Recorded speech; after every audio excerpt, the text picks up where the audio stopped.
Le chant du baobab. Les échos des djembés accompagnaient la danse des flammes au centre de la grande place. Ce soir-là, un silence inhabituel régnait. Les regards inquiets se tournaient vers le vieux baobab sacré, dont l'écorce portait les traces des générations passées. Ciel de nuances rougeoyantes. Dans le village de Dimbé, niché au cœur de la savane africaine, les derniers échos des djembés accompagnaient la danse des flammes au centre de la grande place. Ce soir-là, un silence inhabituel régnait. Les regards inquiets se tournaient vers le vieux baobab sacré, dont l'écorce portait les traces des générations passées. Le soleil s'effaçait lentement derrière la ligne d'horizon, peignant le ciel de nuances rougeoyantes. Dans le village de Dimbé, niché au cœur de la savane africaine, les derniers échos des djembés accompagnaient la danse des flammes au centre de la grande place.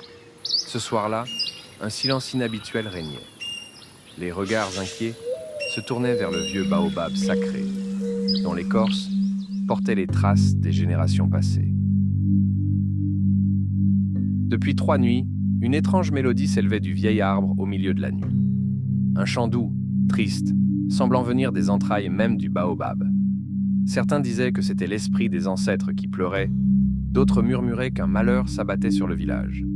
Parmi les villageois, la jeune Awa, fille du forgeron, ne pouvait s'empêcher de frissonner à chaque note entendue.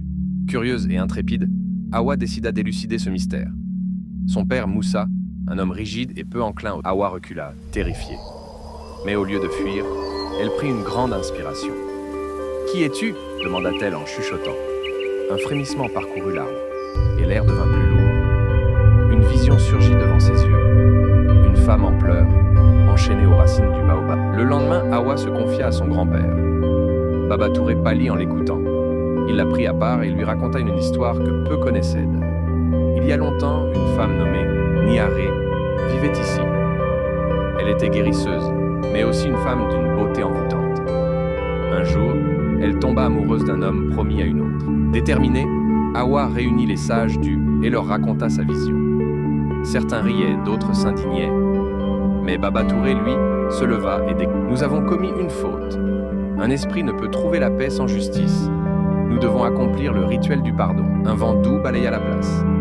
Et pour la première fois depuis des jours, le baobab cessa de chanter. Une paix nouvelle enveloppa le village. Un vent doux balaya la place. Et pour la première fois depuis des jours, le baobab cessa de chanter. Une paix nouvelle enveloppa le village. Depuis ce jour, les habitants de Dimbé ne regardèrent plus jamais leur baobab de la même manière. Il devint un lieu de recueillement et de pardon.